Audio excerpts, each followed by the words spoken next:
Welcome to the Complete Fitness Podcast with Core 4 Complete Fitness. Your episode is starting in 3, 2, 1. Hello, everybody. I should not have started that while taking a sip of my coffee. Stupid. What can you do? You live and you learn. Bad at this here podcast game. But getting better every single day. That's the goal. That's the plan. How are you doing? I hope you're having a wonderful start to your week. Fall is in the air. However, it's supposed to be brutally hot, like 90s. I think somebody said 100. Don't know if they were just crazy or if that's legitimate, but something about close to 100 degrees in the next coming days, which sucks. But then it's going to get very, very fall-like, and that's perfect, baby. It's the time of year. Check in with yourself. I hope you are doing okay. I just had a much-needing vacation. Mackinac Island, Michiganders know it is a hidden gem. It is a fantastic place to go. Brought my little boy there for the first time. Obviously, Chandis, myself, and Rowan went, and it was absolutely amazing. Nailed exactly what we needed, just a little getaway. And Mackinac Island's such a different speed from the normal world. I mean, there's not even cars on the island. If you're not familiar with Mackinac Island, it's just northern Michigan, just this little island. And it's basically like you go back in time. There's horse and buggies everywhere. You can rent bikes. Of course, it's modernized with bars and restaurants and things like that. But there's also a lot of real historic stuff. There's a big fort on the big front lawn that we had a picnic on. And we had a blast. It was really good, a really nice reset for us. But now we are back into the world. And that's always rough to get back to reality, especially when you go somewhere where you feel like it's totally different. At least I do with Mackinac Island. Even when you get off the ferry and you get into your car again, you just drive, and all of a sudden your GPS is like 4.5 hours. You have traffic here. You need to get gas. You need to stop and get this and that. It's just like, back to reality. But what can you do? That was our little trip planned for this year. In the summer, and now it's back to the old grind. Gym is picking up again, which is fun. I love seeing some faces that might have taken the last month or two off from the gym, but they're starting to trickle back in good spirits, and everyone's doing great. So it's fun. And the very, very, very, very best part about this is football's back, baby. We are there. Fall is here. This is my favorite time of the year, because we get football back. We know this is the year of the Detroit Lions. We're all going to look back at this podcast one day and go, wow, that guy completely was right. And I'm telling you, I think I've said this before. I think I'll say it again. The Lions are going to win the NFC Championship, go to the Super Bowl, and lose to the Cincinnati Bengals. But that's okay, baby, because we're there. And then guess what? Next year, we'll be in the dance again. Next year, we'll be in the dance again. And we'll have strung together 5-6 years of being a damn good football team. And this is just the very, very beginning. Evan, why are you talking about football again? You're on your own little tangent. This is my podcast. I can do that. Just kidding. No, but because football is back, there's a show called Hard Knocks that comes out on HBO. You most likely have heard of it. But if you have not, you have no idea what Hard Knocks is. It's basically a film crew from HBO goes and films a training camp, and they choose one football team in the NFL to follow. And training camp is awesome. There's a ton of good storylines because it's people trying to make the team, right, that are draft picks. People have higher priority. They're all making different money. Some guys are just trying to make a team. Some guys are trying to be a starter on the team. Some guys are just trying to make the practice squad. Some guys just don't want to get hurt, because if they get hurt, they're going to lose a bunch of money. So there's a bunch of drama, and you follow it along. And this year they're doing the New York Jets, because the big story is Aaron Rodgers, the old Packers quarterback, who's now going to the Jets, and they're going to win a Super Bowl, evidently. I do think they're going to be a good team, but there's a lot of good teams over there. The Bengals, the Chiefs, the Bills. to name a few that they would have to beat. And I don't know that they will, because I think Aaron Rodgers is over the hump. I think he's past his prime. He'll be good, but he won't be that good. Not as good as old Patty Mahomes and Joe Burrow and Josh Allen. Now I'm just saying names, boring again. Anyway, during this episode of Hard Knocks, I was watching the coach of the New York Jets, Robert Saleh. Shout out Dearborn, Michigan. He was from Dearborn. He is from Dearborn, not was from Dearborn. A few years ago, he was going to get the Lions head coaching job potentially, but we went with Dan Campbell. Thank God. Good choice. But he gives this speech to his teams, and I thought this was such a interesting take on life. Of course, they're talking about football, but what does old Evie Boy do? He starts internalizing and relating it to everyday life. And if there's one thing I learned from playing football in high school, watching from the bench, is that you learn a lot in those years about life. You know, you learn what hard work is, what sacrifice is, what just doing the right thing is, why to show up, when not to show up, why to do things. Because a lot of times we get stuck in the me mindset where we're thinking about, that's a little hard, I'm not going to do that one. And you kind of lose track of why you're doing things in the first place. So this speech, he's, of course, a head football coach, and he's trying to rally his troops. He's talking to football players. And so he's using this in the football world. But here, as I speak to it, I want you, as you listen in real time, to relate it to your everyday life. Decide who you are out of these four camps of four types of people, basically. And decide who you are, and realize that you can be whatever you want, but it's going to take a little bit of effort, of course, if you want to change. There are four. The first one is a survivor. The second is a contender. The third is a competitor.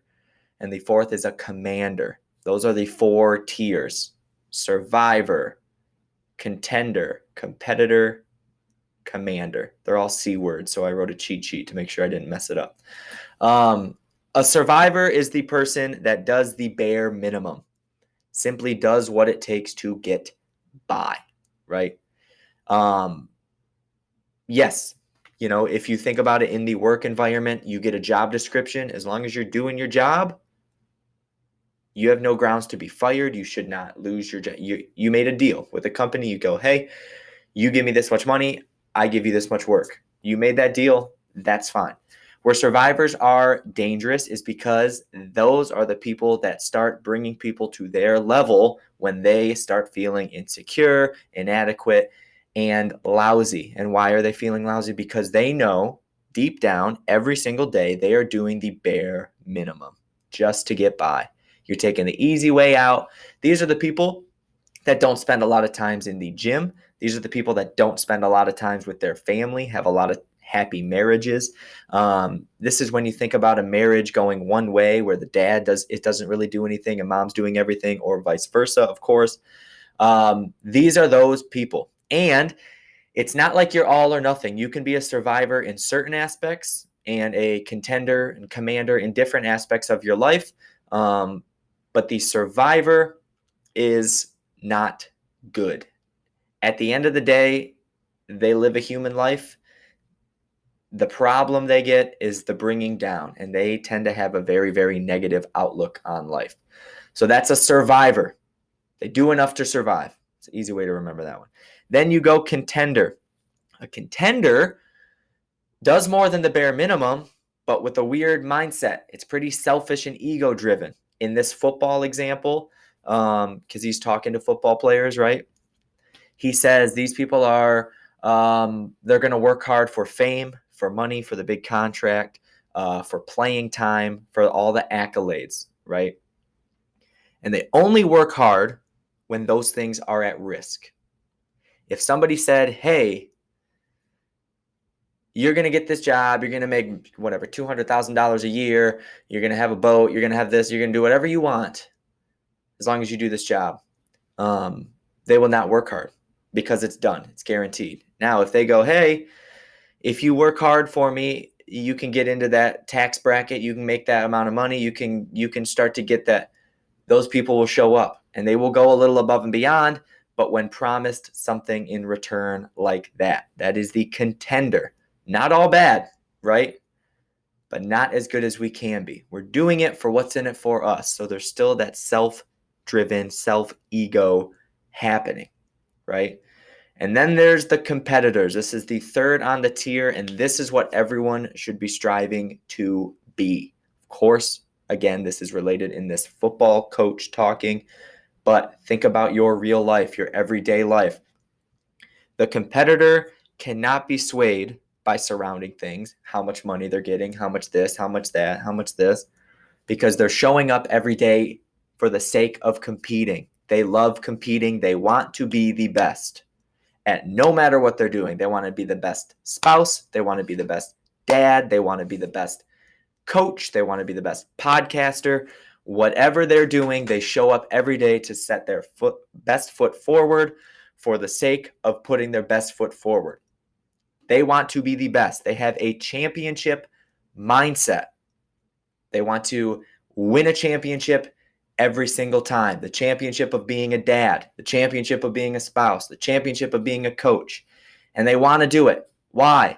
It's not for the self-ego, for the pats on the backs, for everybody look at me. Although that could be a big part of it.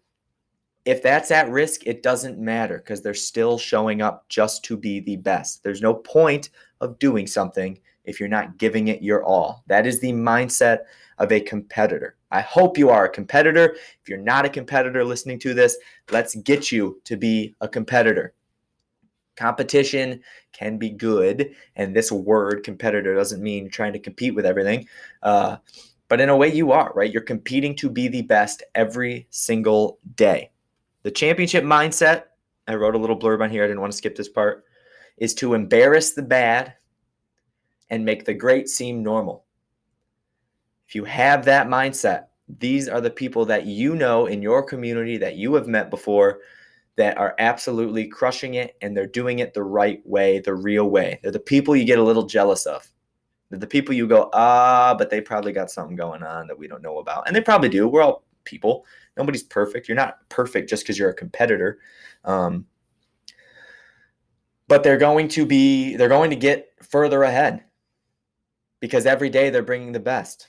They're not spinning the tires. They're not just doing the bare minimum, not just getting through it. Think about it in the gym world. If every single day you show up to be the hardest worker, to be the best, to beat your yesterday, to be the hardest worker in the room, to be the best at snatching, to be the best at back squatting, to be the best at burpees, you're going to get a lot more out of the person that's just surviving the workout, doing the bare minimum.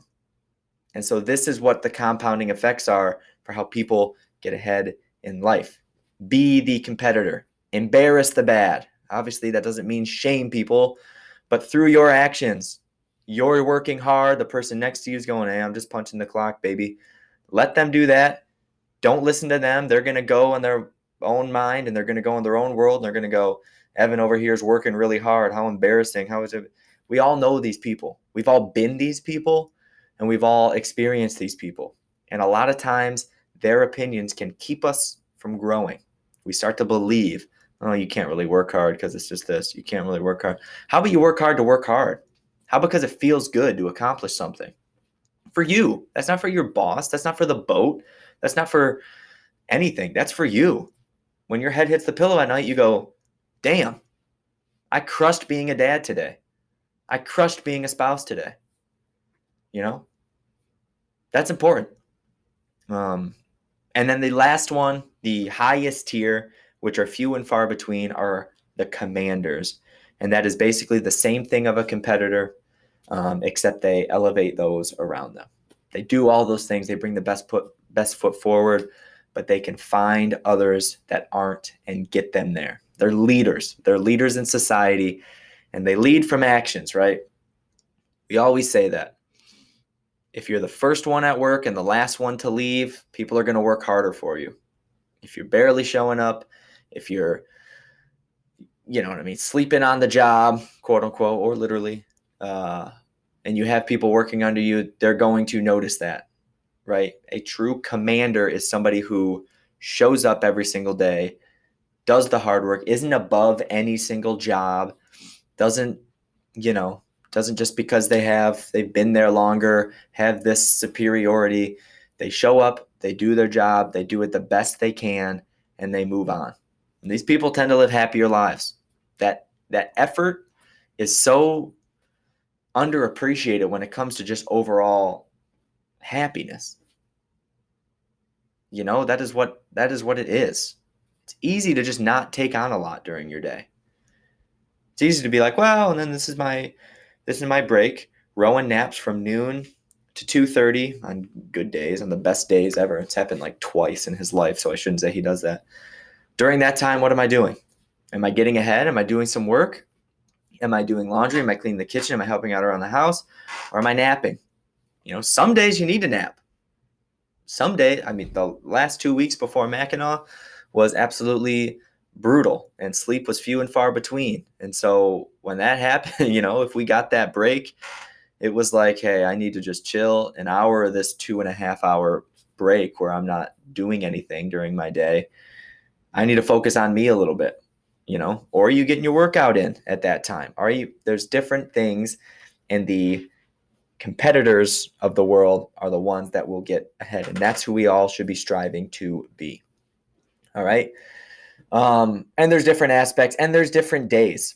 The goal is trying to be a competitor more days than not. I'm not saying every single waking moment of every single day, you're not allowed to just survive the day. We've all been there. Where it's a slow day at work. You're not really doing much. It's the Friday before Christmas break or whatever. Labor Day weekend, that's what's coming up next week, and there's really nothing to do, and you just get through it. That's okay. I'm not saying you should feel guilty and change your whole life and blah, blah, blah, blah. I get it, but you should, set that those days you should be a competitor at home. You should get the housework done. You should be a good spouse. You should be a good parent. Because everyone deserves it around you, and you deserve it, and that is what fuels happiness. We're meant to have purpose. The second we stop spinning, or we start spinning these tires and don't really compete in anything, to use that word, and don't really try to be the best at anything, we lose our passion, we lose our purpose, and everything becomes mundane and kind of pointless. And the most important thing is everything becomes work. Everything becomes a burden. Putting a load of laundry in seems so hard. Going to pick up the food instead of spending $20 extra to get it delivered seems so hard. It's because we're in this, but the day that you work 12 hours and you cut the lawn on your lunch break and you do this stuff, those are the days you'll find, hey, I got home and then I cleaned the kitchen, didn't I? Yeah, and I put the kids to bed and we stayed up a little later, so I read a little book and I was really laughing, and I really, they had a really good time with Dad. That's not a coincidence. It's not accidental. We need to get out of our own way. Idle hands are a devil's playground. So once you get in that motion, stay in that motion as long as you can. And be a competitor. That's going to be the name of this podcast. There's nothing wrong with being a competitor. We should all strive to be a competitor in every facet of our life. The more facets of our life that we can be a competitor, the more well-rounded we're going to be, the happier people around us are going to be, which means the happier we are going to be. And when it all comes down to it, that is what's important. Eventually, this thing called life, unfortunately, has to end. And when it does, you want to make sure people see you as an asset, see you as something. You brought something, and you didn't just survive. You didn't just get by as long as you can. That's it, guys. Thank you so much for listening. Please continue to subscribe on the YouTube channel, on our Facebook page, and then, of course, on all of the Apple Podcasts, Spotify's, you name it, wherever you're hearing podcasts. Please, please, please listen. We appreciate it greatly, and we will continue to make this pod as we go. I love you guys as always. Core 4 supplements, get them, get that protein in. We know it's important. And be a competitor. Start today. Why not? Bye-bye.